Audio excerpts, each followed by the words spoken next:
everybody. Welcome to the Tuesday edition of the CLBA webinar series. Coming back after a long weekend. I hope everybody had a really good, restful, long weekend and had some fun at the same time. So we're going to kick off the afternoon with one great lender, followed by another one at 3:45. Before we do that, I had a little housekeeping. I wanted to let you guys know that we have our next quarterly workshop seminar coming up on June 17th from 1 p.m. to 2 p.m. Eastern Standard Time, Mastering Client Success Beyond the Broker, Becoming a Client's Capital Strategist. So we're looking forward to getting that kicked off in June. I'll have more information coming out soon, and I'll cascade that out to everybody so you guys can sign up. Other than that, the registration is open. We're running a promo right now. We have the early bird special, which goes on through June. So take advantage of saving yourself $200 on attendee passes, and make sure you book your room reservations. We have a really nice client room reservation block going on this year too. Other than that, we're just plugging along. We got a lot of good things going on at the conference this year, a lot of surprises that are going to make people sit back and go, wow, this is really cool. So I can't wait to show all that stuff off come November 2nd. So this afternoon, without any further ado, we have Ed Einbinder from Guardian Mortgage Capital. Ed's going to talk about Guardian and what the capabilities of what they do and how they do it. Ed does not have a presentation. He's just going to be speaking. This will be recorded, so anybody that wants a copy of this, let me know and I'll make sure you guys get a copy of this. Ed will also have all your contact information and reaching out to everybody once the webinar is over. Ed, with that said, my friend, I'm going to turn this over to you and let you present Guardian. If there's any questions, I'll bring them on and politely interrupt so they can ask questions about what you guys are doing. Absolutely. Well, thank you. And just one slight correction: it's Gradient, not Guardian. Gradient, so, sorry. Great, no worries. Great, GMC, Gradient Mortgage Capital. So, good afternoon, everybody. And Scott, thanks for having me. If anyone has a question, I don't mind interruptions. So, as I said, Scott, feel free at any time if someone has a question to interrupt. I'm the Senior VP of Production at Gradient Mortgage Capital. What is it that we do that makes us different than what's out there in a very fragmented space, or what's always been a very fragmented space, the small balance commercial real estate lending world? That is our main forte and product. We also do the very saturated DSCR loan. That is a product we offer because of who our parent is. I'll go into that after we discuss the small balance commercial, which really is our true forte and something that I really like to focus on. I think it's a very underserved market. As many of you know, we define that market as loan amounts from $250,000 to $5 million. That's what makes us different than what's out there right now. There's only a couple of players in this space, and the others do significantly less as it pertains to loan amounts. We're nationwide, only a few states, Michigan, North and South Dakota, that we're not in, so a pretty good footprint.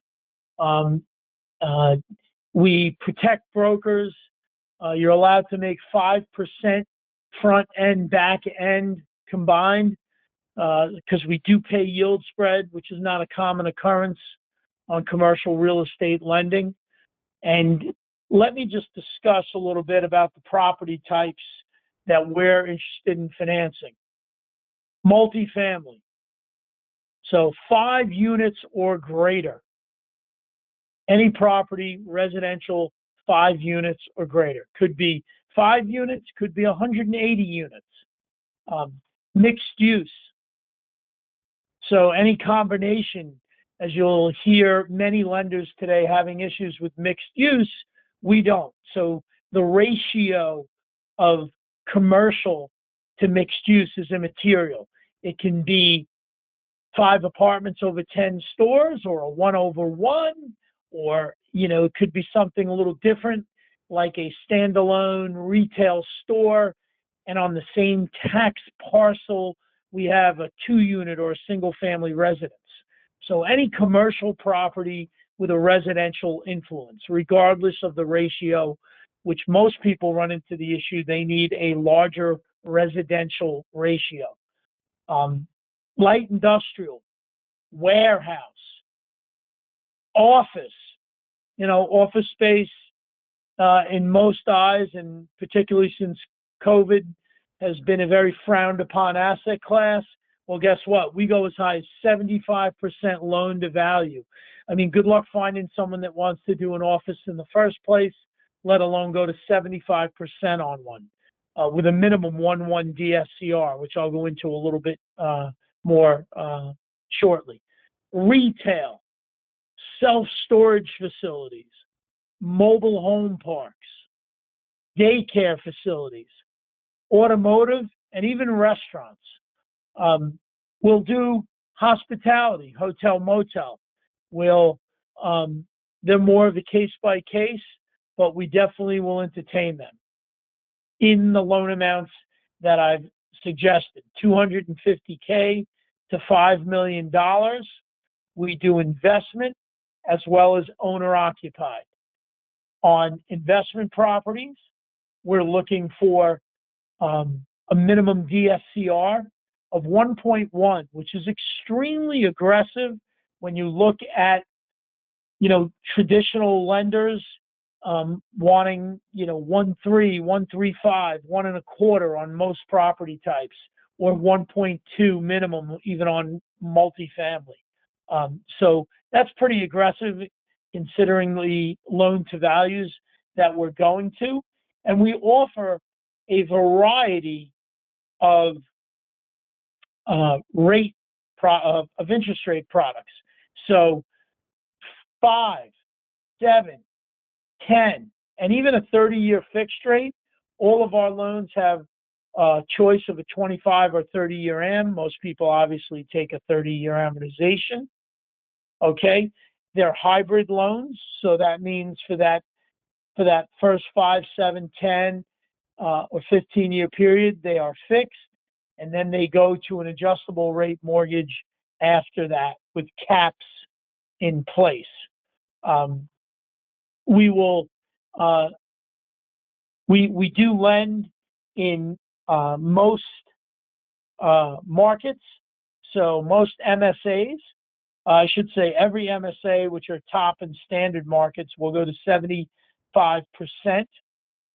We'll entertain small and very small markets, but we'll put a cap on the loan to value at 70%. And we may increase or will increase the DSCR in a small or a very small market to a minimum 1.2. So those are just some small features of the product itself. As I said, a minimum DSCR of 1.1. We look for a minimum credit score of 660. At some point in the near future, that'll probably be decreasing, but as of right now, it is 660. Some of the other sides where we do require tax returns even on an investment property. And why is that? Not to qualify the borrower off the tax returns, but to ensure he or she are filing the returns. We want to make sure that we don't get stuck behind a tax lien or a tax judgment for non-payment of taxes. On the flip side, on an owner-occupied property, that's where the tax return becomes important. So let's just say, for example, we have a retail shopping center with 6 stores in it, and I own the shopping center and I have the corner restaurant. What my tax return for my business needs to be able to demonstrate is that I can globally cash flow and afford the market rent for the space I occupy within the building I own. Pretty straightforward. Now, in about a week to 10 days, we'll be launching a light doc and no doc product. So a no tax return product, a light doc product with bank statements as well. So it'll be an offshoot, risk-based pricing, obviously. So the lighter the doc, it'll be a minimum add-on. And just to give you a little heads up on pricing, we've got 2 price engines for our product currently on our website. No password is needed. The rates for the LTVs and the debt service that we're giving are very aggressive, especially in the commercial area. What I like to tell people right now, if you're even contemplating going to a bank with a mixed use or a retail or an office or a self-storage or any of those other property types, we are definitely an option to consider. And why? For a minimal, and I mean minimal, like I'm seeing bank rates on, if you can find someone to do an office, now low 7s, mid 7s, where we may be in the upper 7s to low to mid 8s with a longer amortization, not forcing a customer to open an account and maintain a minimum balance.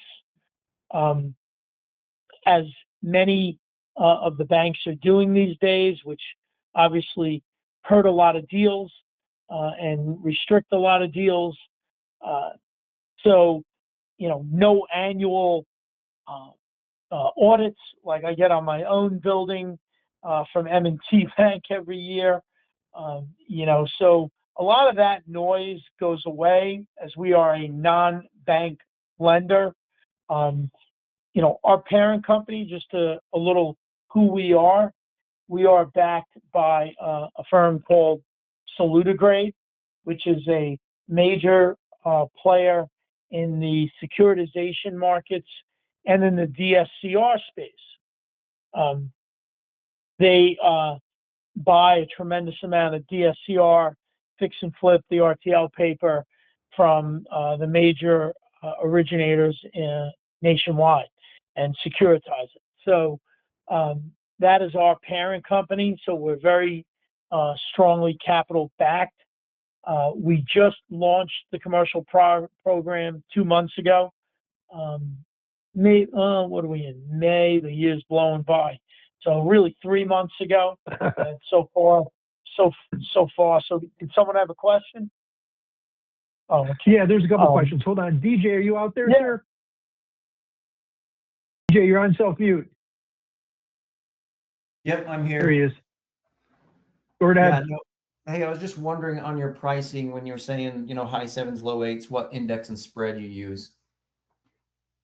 So our pricing is based off the 5-year treasury. So as you know, the last 90 days, it hasn't been exactly trending in the greatest direction. Hopefully that will change in the very near future. So I've been seeing most deals pencil out in the 8s as of late. Someone that waited, took much too long to get in conditions on a deal recently. The loan went from 8 1/8 to 8 3/4, so they had to take $100,000 haircut to their loan amount. But if they would have moved quickly, there's no reason why we can't close a deal in 30 to 35 days max. But we also give you the availability to lock a rate in. Otherwise, it floats until close. But 5-year treasury, as that goes, our floor rate a few months back when we started was 7 1/8. And now it's 7.625. So.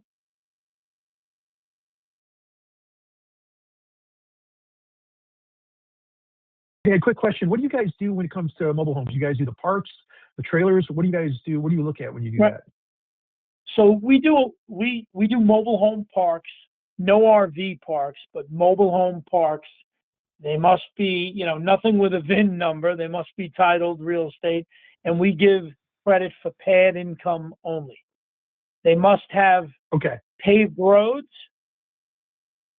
and they must be hooked up to, city, county, or municipal sewer systems, or have the proper septic. Okay. All right. Very good. Thank you. I appreciate that. Yep.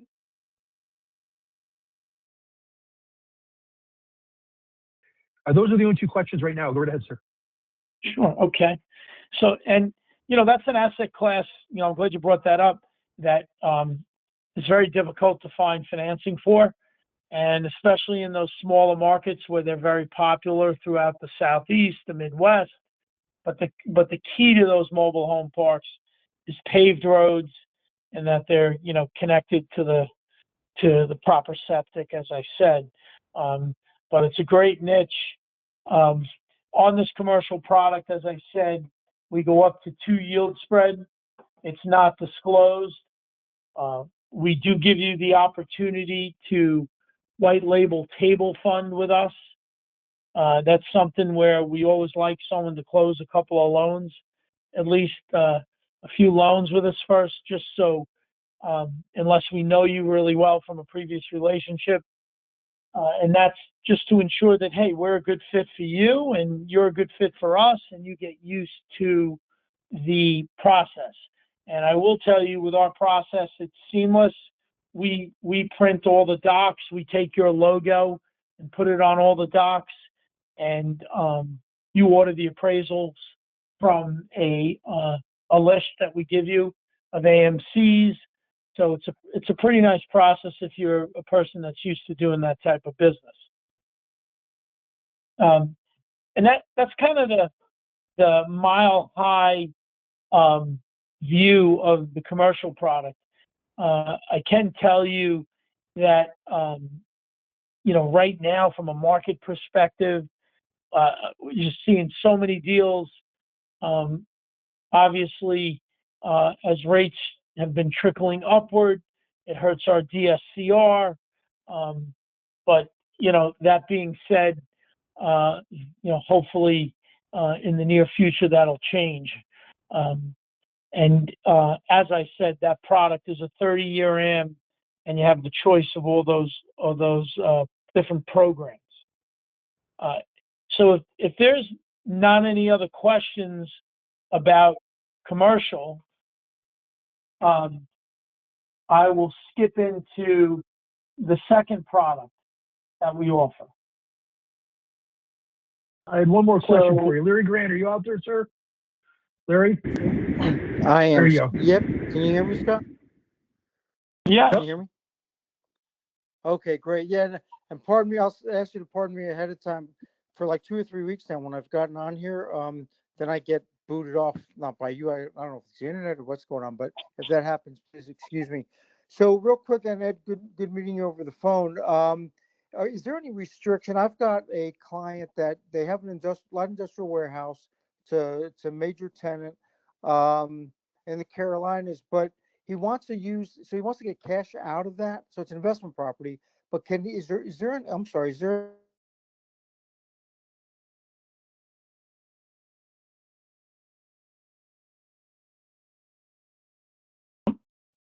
We got him You got until we got him until is He's still there. Yeah. Yeah, he's still there talking. Larry, you're still talking. I just can't hear you.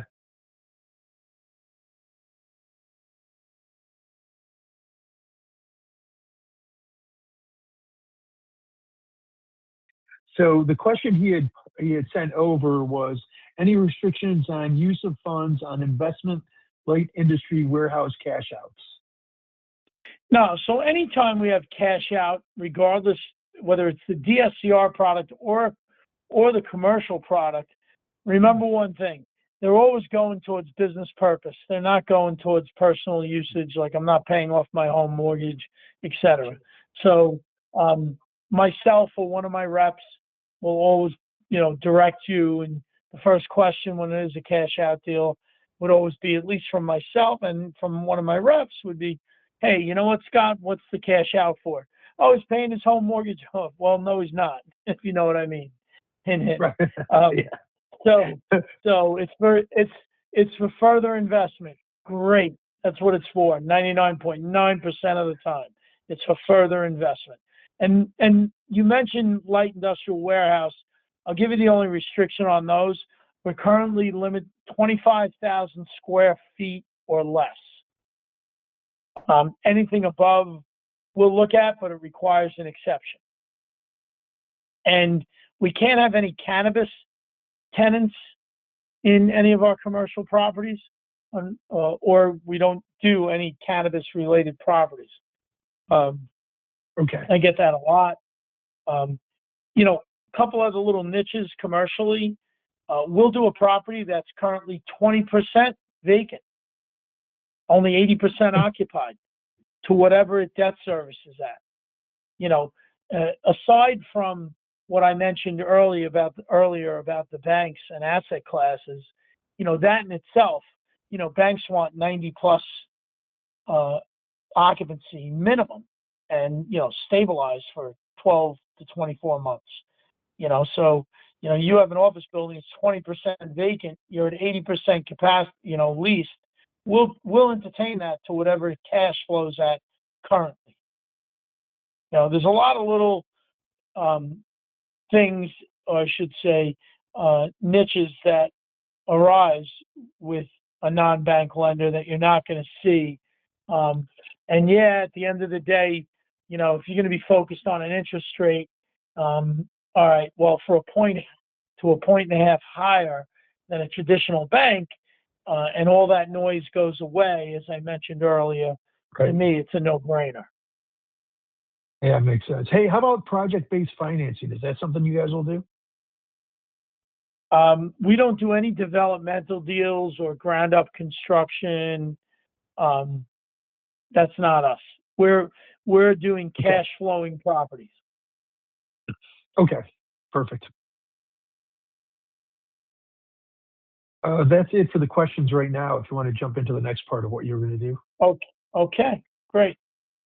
So our other product, which in a very, very saturated market, I say that because I guess speak at a lot of trade shows and conferences nationwide, and go to a lot of the trade shows, and you know, it's wall-to-wall DSCR lenders. So we have that product because of who our parent is. So we'll always be one of the, if not the best, one of the best out there from a pricing perspective. And there's a lot of options available, including interest only on that product. 30-year fixed rates, 5-year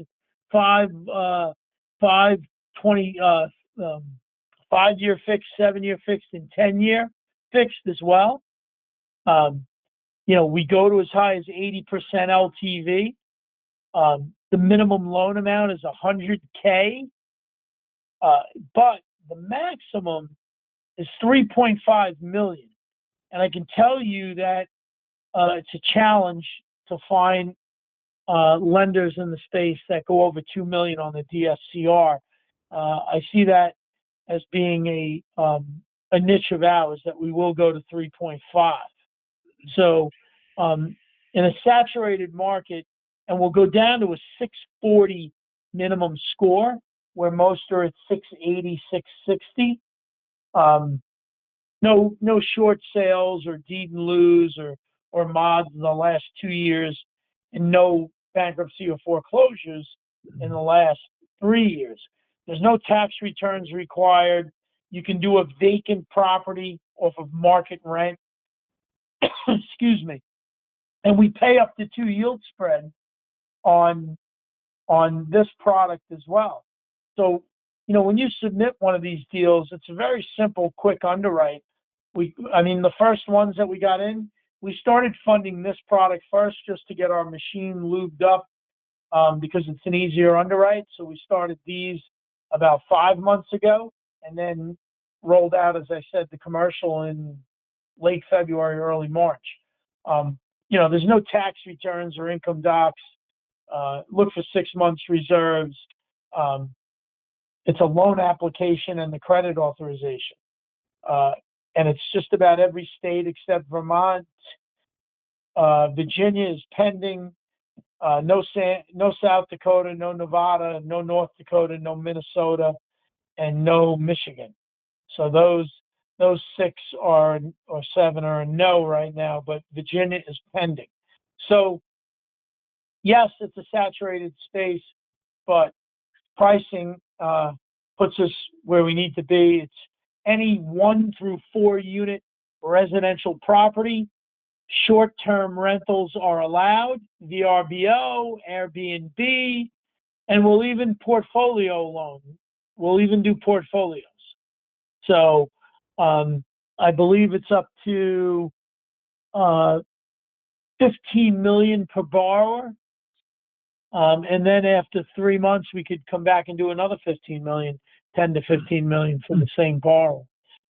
So that's our DSCR product. It's a Hey, Ed, what's your DSCR rate range? I haven't been on it, but today, but that changes. We have 2 rate changes a day. The first rates come out at 10 in the morning, and then again at 2 in the afternoon. I've seen stuff recently, depending on how well the bond market does on any given day, been better than primary residential full doc loans. Low 6s. At one point, we were in the upper 5s. 30-year fixed rates. So pretty crazy. I think a week ago, one of the deals that was priced out was like 6.35 on a 30-year fix. So yeah, pricing will not be the issue with that product. I could just tell you that. Okay, perfect.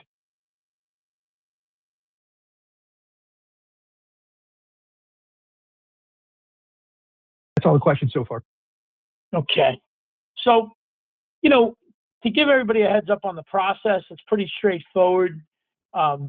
We do all the heavy lifting for you, myself and/or my reps.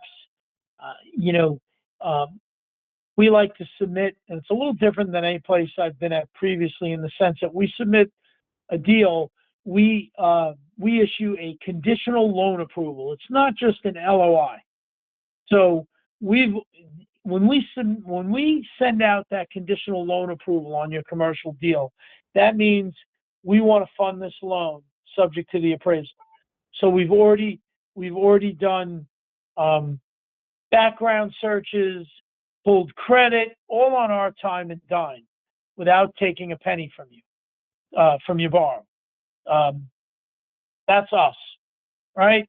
That comes in. And just to give you an example, to get an approval, for example, on a commercial deal, it's a very limited what's needed to get you rocking and rolling and to get that issued.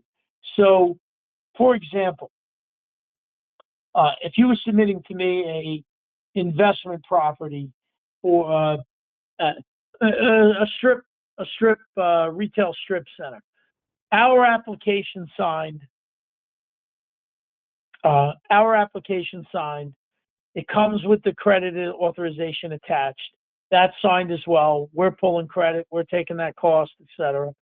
The current rent roll and a 2-year operating expense statement. And the only time we need a lease up front is if it's a single tenant. So, those 4 items are getting you a conditional loan approval. And it usually takes about 48 hours with all the work we're doing. We're pre-underwriting it. If you want to quote a rate, I always suggest best thing to do is either holler me or go to the website. Enter it on the website. There's no password needed. It's like 7-Eleven. It's open 24/7. It's updated twice daily. And once that conditional loan approval is sent out to you, your borrower would sign it and send it back with $495. At that point, They're sent a link, you and the borrower, and they then pay for their own appraisal. That $495 goes towards some other third-party reports, and we are off to the races. And once that is done, my inside is then sending you a conditions list. Simple. Very simple.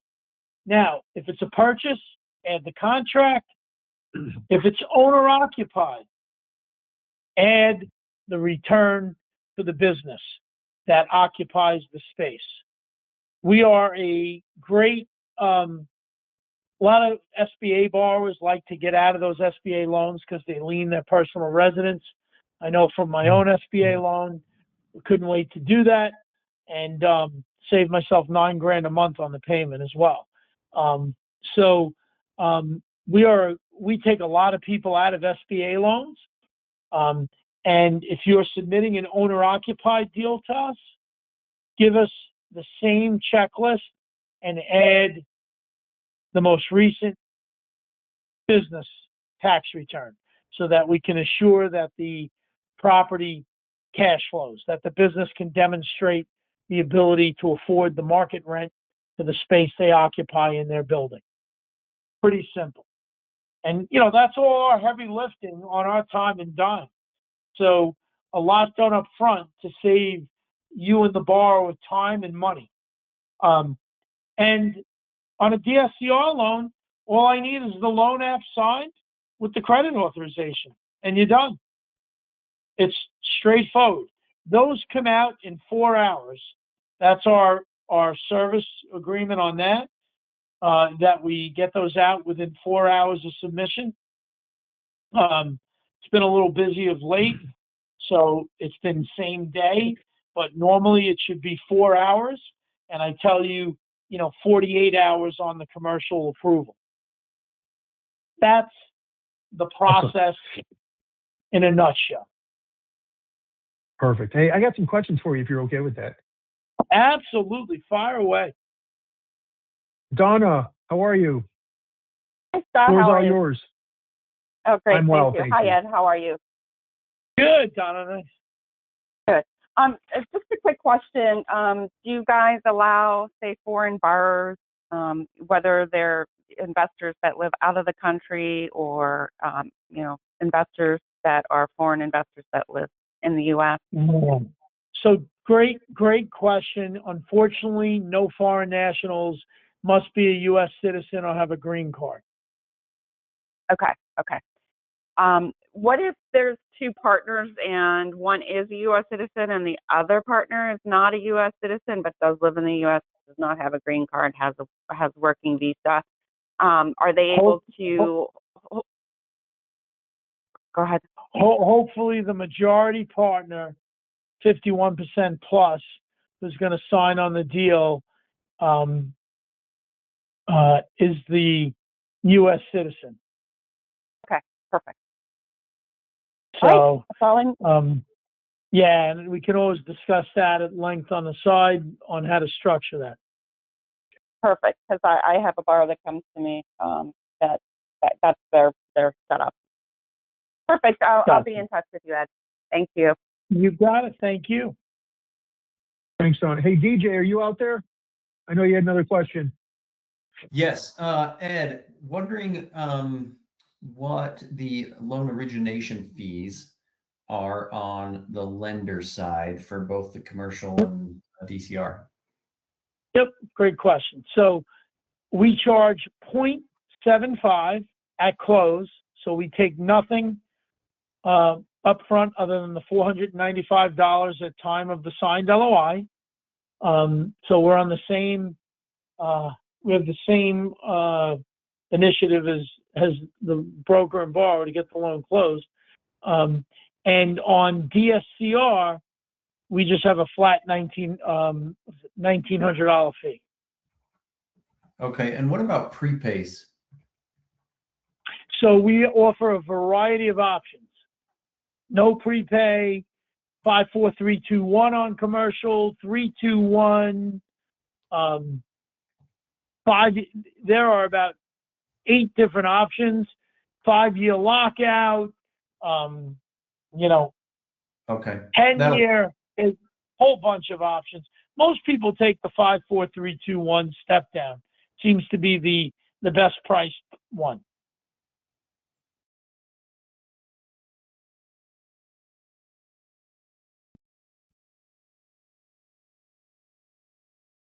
Thanks, DJ. Richard, are you out there? You're on self-mute.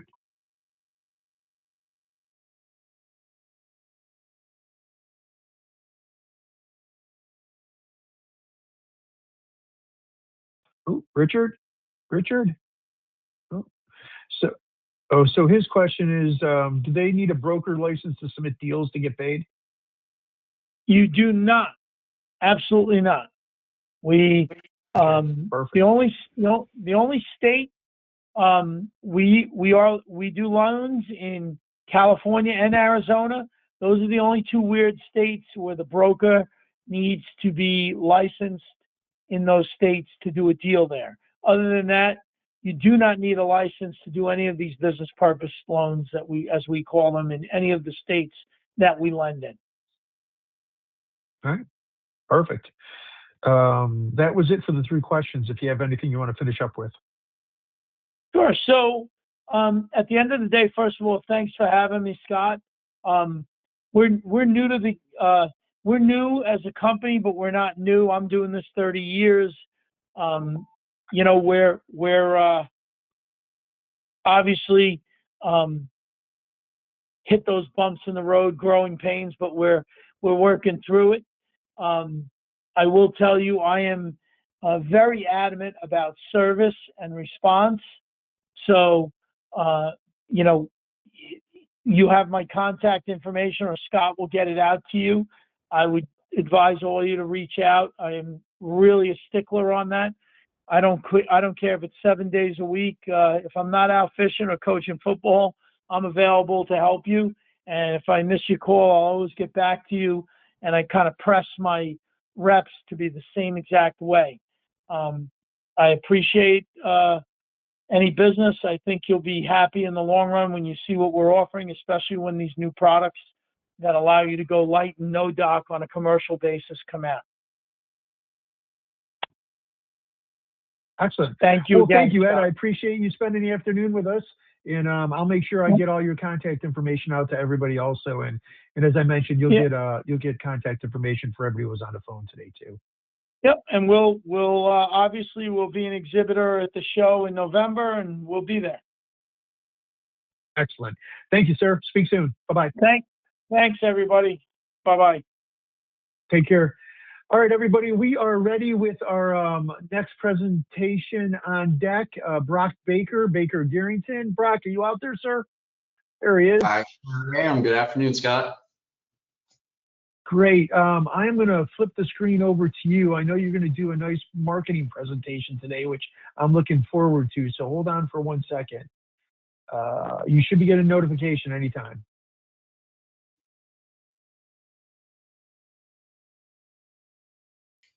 All right, let's see if I can figure this out here.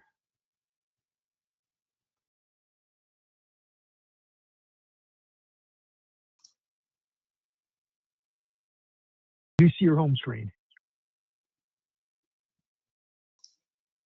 Can we see the presentation now? Yep. Practical marketing. Brock Baker. I got it. We got Awesome. it. All right. All right, sir. Thank you. I appreciate you spending the afternoon and jumping on with us.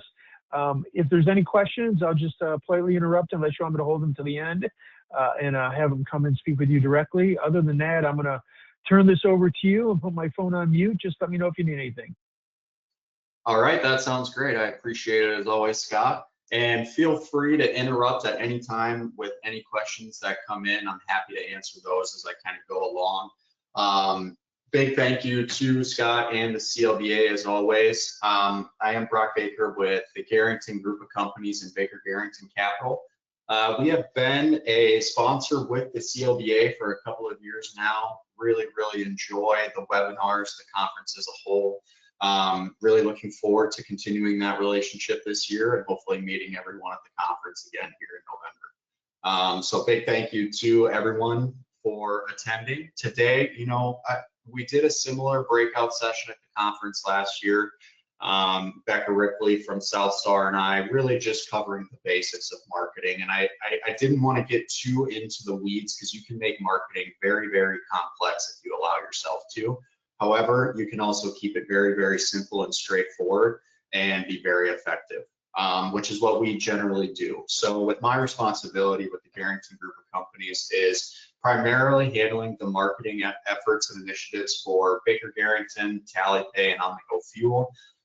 Garrington specializes in alternative lending, specifically accounts receivable factoring, asset-based lending, equipment finance. There's a little bit of real estate as well as lender finance in that box as well. Plus the fuel card programs, and TallyPay is an AP software managing early pay programs and so on. So the reason I mention all that is I'm sure you can tell that a lot of those programs are different. And so a lot of the tactics and some of the things that I'm going to cover today are easily applied across a multitude of different programs and initiatives that you may have. As many of the brokers in this call, some may be specifically in real estate, some maybe it's asset-based lending, equipment, and so on. So I kept it very, very basic, and these are a lot of the tools and just the questions and tactics that we go based off of to be successful when it comes to marketing, which goes right into sales as well. So going forward, really, the first question with any marketing initiative that we take with any of the brands is, how do we position ourselves to be successful? And that generally comes with 4 questions. And these 4 questions can be asked when you're doing a simple newsletter, starting a rebrand, or even if you're starting, for a lot of you, from square one and maybe you haven't done much in the marketing side. So these are 4 questions that really, with anything that we do, we start from here and it helps us build off from that. Those 4 questions being, who is it that I'm helping? What problem am I solving? Why should someone trust me? And what makes me different? And those are 4 questions that I take, like I said, to all of the brands that we cover, every marketing initiative. So that could be, with some brands, we change by quarter. So going into the year, we have a plan for the first quarter of the year. We want to cover these topics as far as in our newsletters, social media posts, email campaigns. This is the emphasis for this first quarter. We want to cover these topics.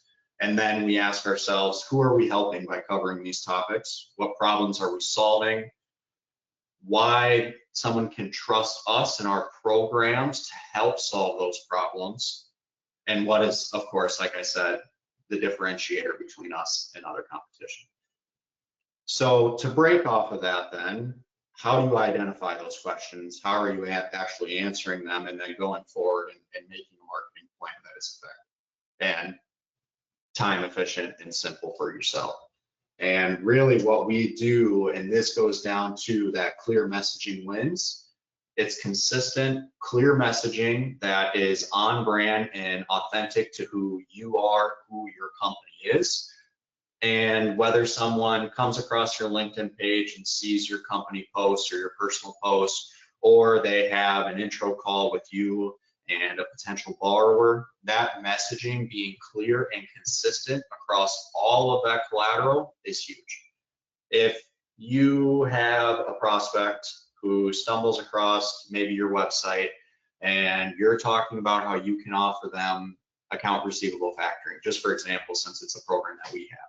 With ours, we allow our clients to pick and choose the invoices they factor. There's no monthly minimums. So if they were to go onto our website and it were to say, pick and choose what you factor, no monthly minimums, no additional fees, but then they were to give me a call and I tell them, yes, that's true, however, this or that, and it ends up really not being the case, that lack of consistency, that's something that's going to stick with them just in the initial call, and it might put up a little bit of a barrier, and they maybe don't build trust with you as quickly. So that's just a simple example of why your messaging being clear and consistent is one of the most important parts of a marketing initiative. Like I said, if one post you're saying you do this and the next post is that, and those are slightly different, and someone goes to your page and sees those two posts back to back, they're not only going to be confused a lot of times because those posts may be contradictory, but again, back to the ultimate goal here is to build trust and brand recognition. And if your messaging is inconsistent, it's not clear. Another problem that a lot of people will have is a lot of you are experts at what you do. However, your marketing material, you might be targeting someone who is not an expert. So what a lot of people will do is just naturally, being an expert in that field, they'll overcomplicate things and assume that the audience reading it knows what you're talking about, when a lot of times they don't. So there's a lot that can go into that clear messaging, but if you're truly authentic to yourself and to your brand, to the programs that you offer, that clear messaging really shouldn't be too difficult. And the next point there then is building trust, which I did touch on quite a bit. But building trust is really the main point of that marketing. It's building brand recognition. So someone sees your marketing efforts. Maybe the time isn't right for them then, but they see it consistently. And then when the time is right, they think, oh, I've been seeing this company. Their messaging is consistent. It's clear. It's addressing a problem that I may have, and it makes them go to you before maybe someone else. And that's really building trust over time. But doing that is, of course, easier said than done. And that keyword consistency, I can't emphasize enough, that's the #1 step to take. And that's one of our biggest focuses in our marketing efforts, is being consistent. And that's not only consistent in the messaging, which I touched on in depth there, but it's consistency in the posting. It's consistency in rolling out new material monthly, weekly, whatever it may be. So if you send out a newsletter every single month, all of a sudden you get behind and you miss a couple of months, it might not seem like a big deal, but it's very, very easy to kind of let that snowball into all of a sudden you're sending it every other month or whatever it may be. So that consistency is across all efforts of the marketing, sales, and the business as a whole, obviously. Another way to build trust is not always just selling and telling everyone, I do this, I do that. I'm sure many of you can relate. I mean, if you see ads or on social media, whatever it is, you see a brand and all they're talking about is how great they are, it can kind of turn me off from them a little bit. So just some different things that we like to do to address that: stay in front of people, consistently post, but without just drowning them in our sales pitch, is taking an educational approach or an advisory approach. So it can be market insights. It can be discussing different problems that a lot of businesses that you are targeting. You can address problems that they so often see, and then of course tie that back into why you have the solution. So building that educational aspect along with the selling of your product, again, just builds trust, and it keeps them more interested and into what you are posting, and make them want to not only follow, but not want to unsubscribe, for example, or whatever it may be. Another thing is deal examples or case studies, success stories, however you want to put it. That not only shows that you're actively closing deals or you're actively working on that your business is running and that you're working, but it also is a good way to show expertise in what you do and identify problems that another potential prospect may have and how you were able to come up with a creative solution. So we do these quite consistently. We'll post facilities provided, basic information, and a lot of time a short little write-up about it. And then we'll also do like a case study on unique deals that maybe it's a bigger deal, or there was some challenges going into and through underwriting that we had to address, and we were able to work with the prospect to come up with a solution. That is great marketing material right there. It's intriguing. You as a broker, I'm sure, can relate that if you're scrolling and you see a breakdown of a unique deal and the challenges that were addressed, that may be a lender or an instance where it can create a relationship for you, and put yourself in a borrower's perspective. It's the same thing. If they're scrolling, they come across you as a broker, you're marketing your LinkedIn page, for example, and you talking about a recent deal that you closed and breaking down the challenges the facility put in place, or facilities if there's multiple, and how this fixes this problem and helps them grow or be more healthy, whatever it may be in the future. So those deal examples and case studies are getting more and more popular, to be quite honest, and there's a reason why. Market insights going with that as well. But to kind of piggyback then off the deal examples, is it can also just be a regular post that's not based around an actual deal that you did, that points out common mistakes possibly within a specific industry or within a specific product. You could, if you do equipment financing in a very niche and unique way, and you believe it's a separator, talk about different challenges that your product solves and why someone should want to go to you for it.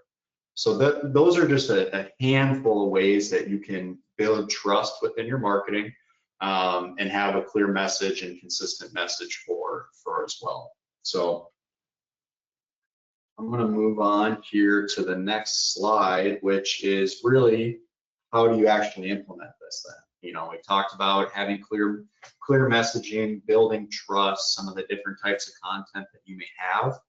Well, where do you put it? What are some different types of outreach that you can do to actually build a following and have an effective marketing initiative?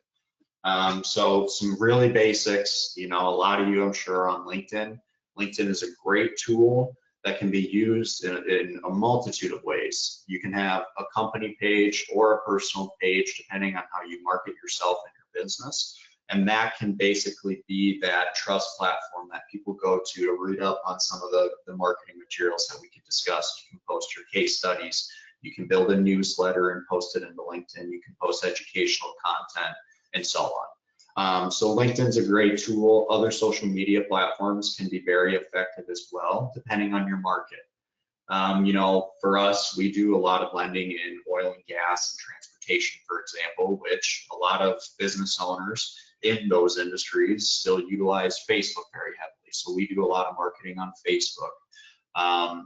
If you get more into it and you're more creative into the marketing and you dive into the videos, YouTube obviously can be a great platform for clips. I mean, there's TikTok, Instagram.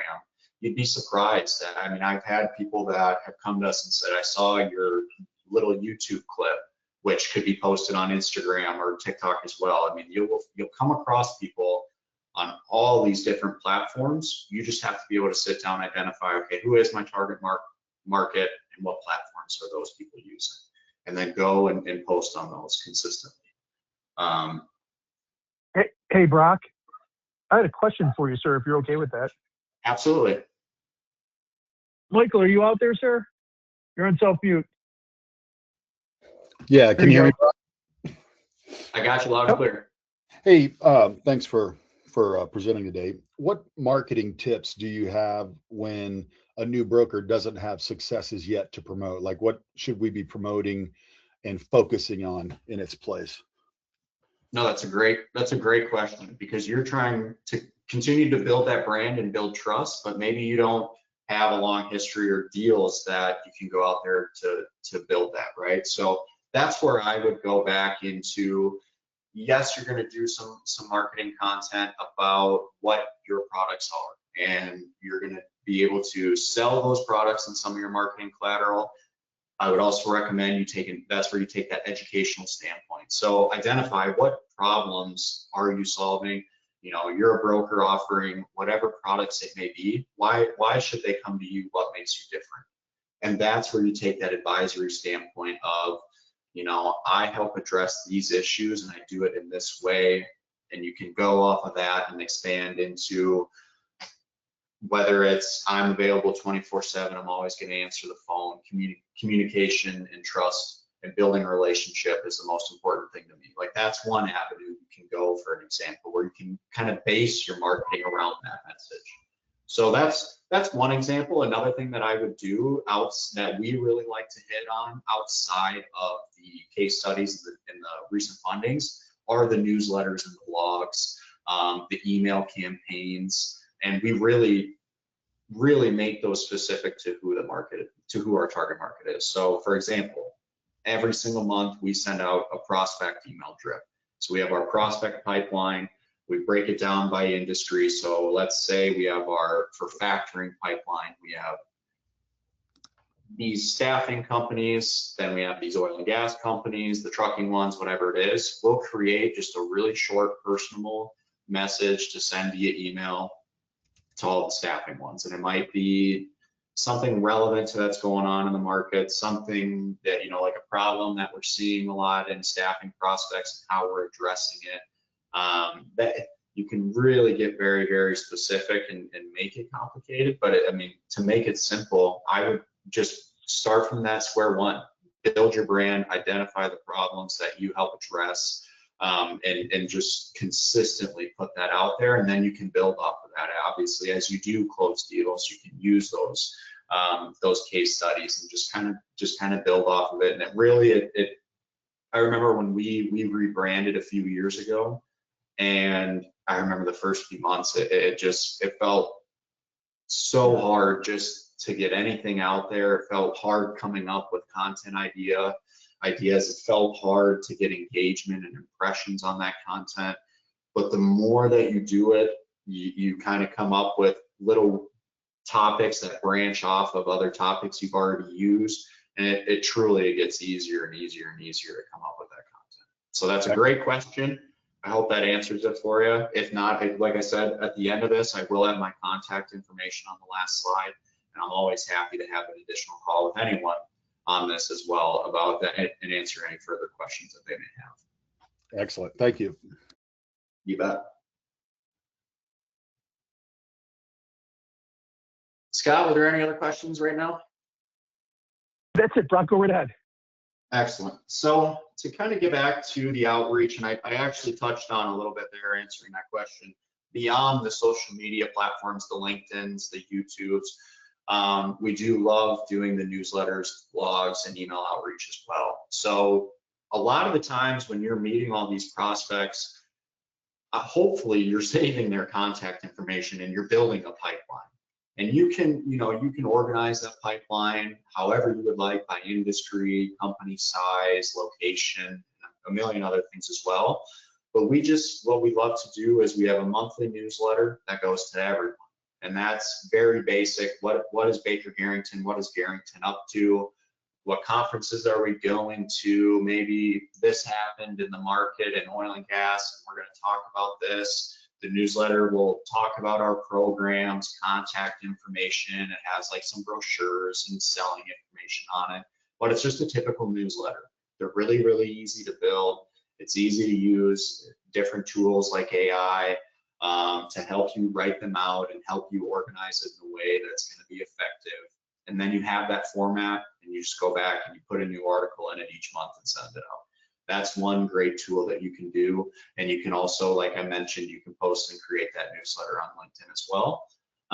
Another avenue with the email outreach is, as I mentioned, those prospect email drips. For us, we do them specific by industry. Sometimes last month I was down in South Texas for a couple of weeks. So to all of our contacts down in South Texas, I sent them a specific email drip, just I'm going to be in the area. If you want to, would love to get together, take you out for lunch, whatever it is, basic personal message.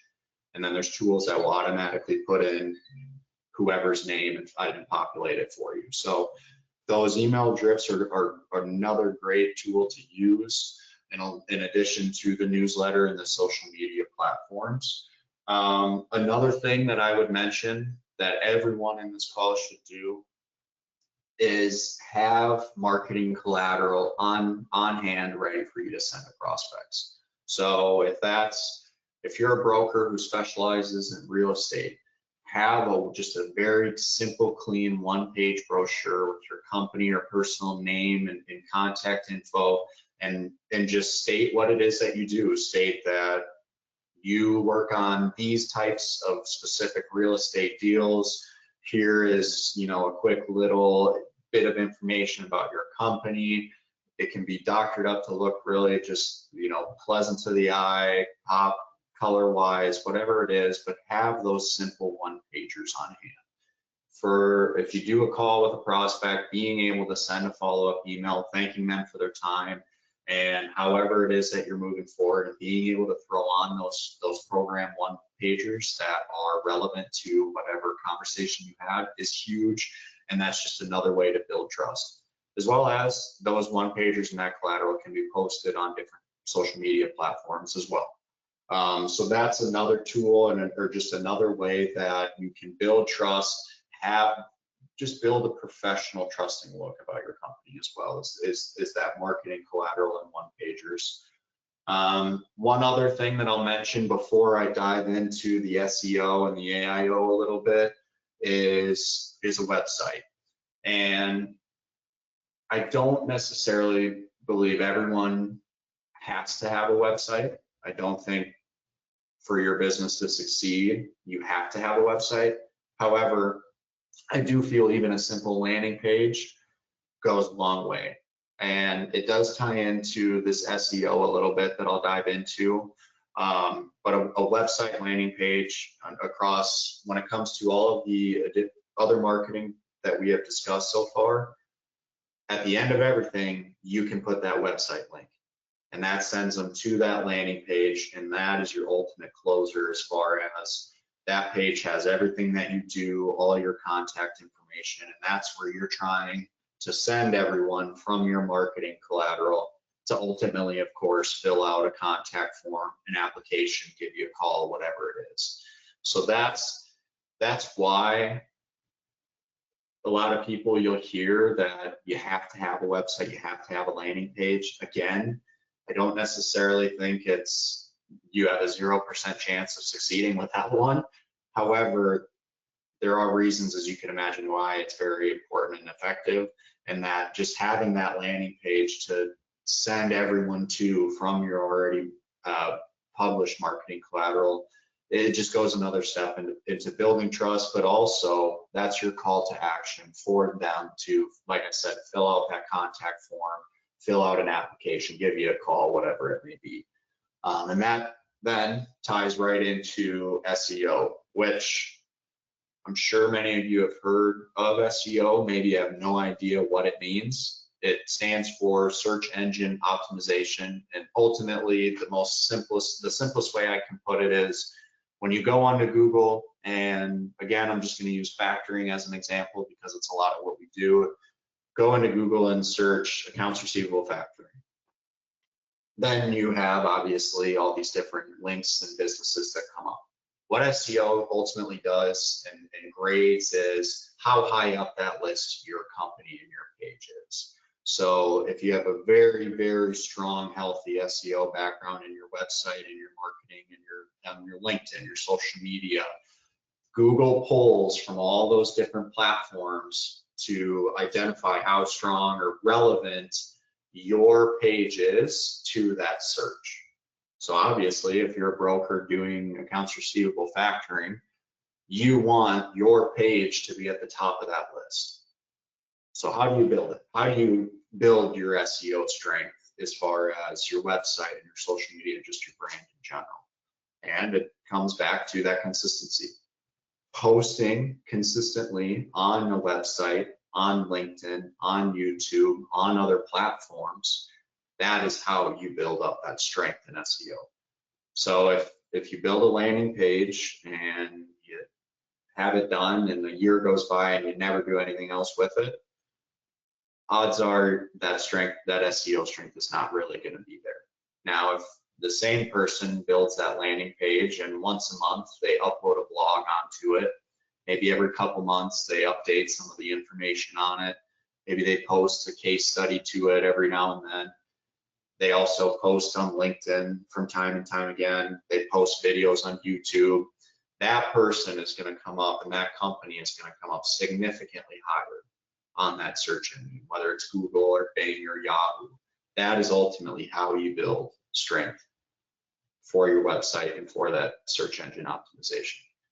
it gets much, much more complex, but it really doesn't need to, because in the simplest way possible, consistently putting information and marketing material out there is how you're going to build up that SEO for your company. Now, many of you, I'm sure, use AI, but at least know that AI is becoming more and more prevalent, and hence AI optimization is now a thing. And it's very, very similar to SEO and search engine optimization, but basically the only difference is for SEO, it's on those search engine platforms like Google and Bing and Yahoo. AIO is the same thing, but for AI platforms. So if someone goes into Chat GPT and they were to search, who is the best oil and gas factoring company? A bunch of different companies will be listed that AI will put out there. Well, how do you become one of those companies? And that is, again, easier said than done, just like boosting the strength of your SEO. However, it's something that we've really been diving more into, and there are different tools and platforms out there that some you have to pay, and some of it's posting into some of these AI platforms where it builds that reputation where AI is going to reference your company. Again, some of it, if you have the funds, you can pay and kind of skip that time and consistently posting and just kind of jump the list a little bit. And similar for SEO, if you do paid Google ads and different things, you can kind of pay your way up that list, and it is the same for AI engines.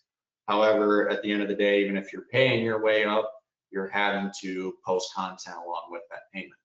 So again, it just goes back to that consistency with your brand. Even if that's your colors, your fonts, is simple things like that, to your messaging, to consistently posting on certain platforms to help you build up that SEO strength, AIO strength, as well as your pipeline to ultimately close deals, which is the goal here. So it's kind of a lot, I know, and I probably rambled through some of it. Are there any other questions at this point?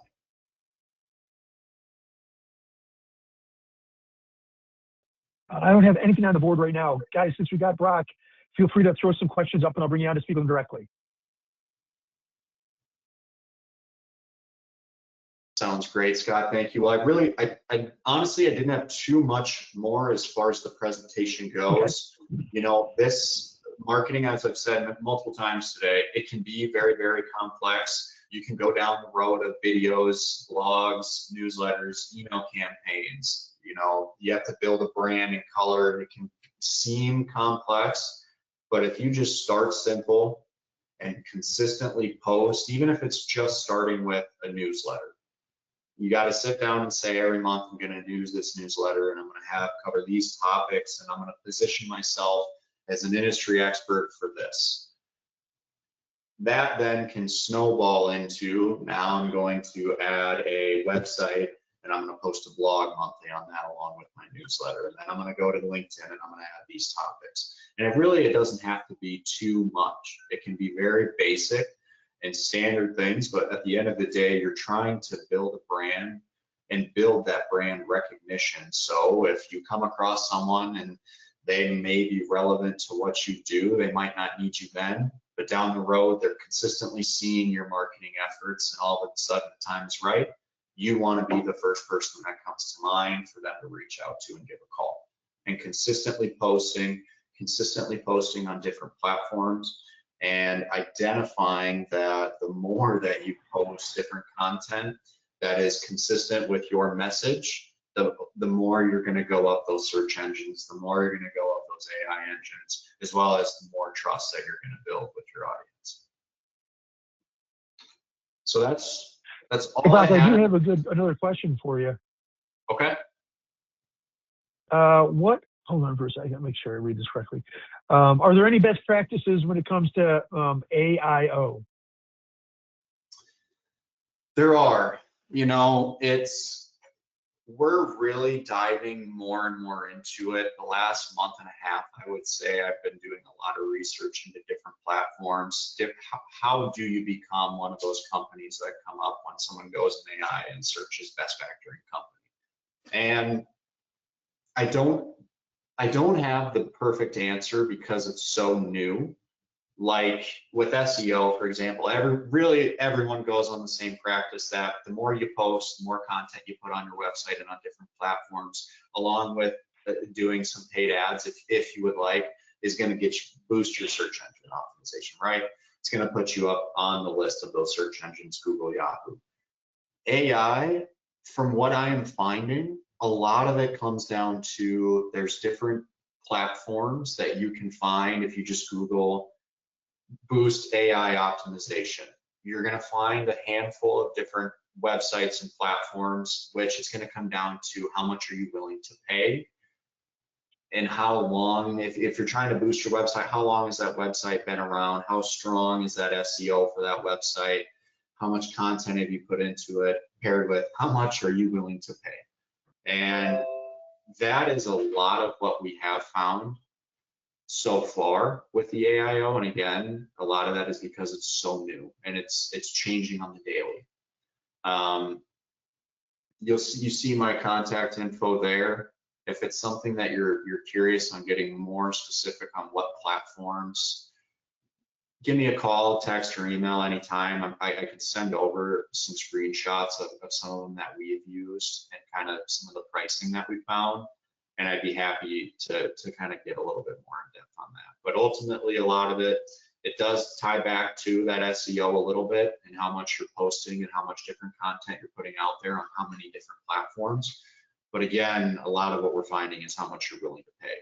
You know, if you can go onto one of these platforms and you're willing to fork out thousands of dollars, it could be a much quicker flip where all of a sudden someone searches best factoring company on ChatGPT and you forked up all this money where all of a sudden your company is going to start showing up on that list. Cool. Awesome. Great stuff, Brock. Thank you. I appreciate you spending the afternoon with us. I'll make sure you get everybody's contact information that was on the webinar today. You can reach out to them directly if you'd like, and I'll make sure they have your contact information. But other than that, I appreciate you taking the time, and we will, I'm sure we'll be chatting between now and November like we always do. But have yourself a great rest of the week, and we'll catch up with you soon, sir. All right, Scott, thank you again. Thank you to everyone who joined the call, the webinar today. I appreciate being able to kind of give a little intro to what we do as far as a marketing initiative. Again, thank you to the CLBA and to Scott. And if anyone has any questions, feel free to reach out anytime. Great. Thanks, Brock. Appreciate you. Have a good day. All right, everybody, thanks for spending the afternoon with us. We will be back next Tuesday with another great set of presentations back to back. Let me know if you need anything. As always, my cell phone is 585-455-2985. Everybody have a great week, and we'll catch up soon. Take care. Bye-bye.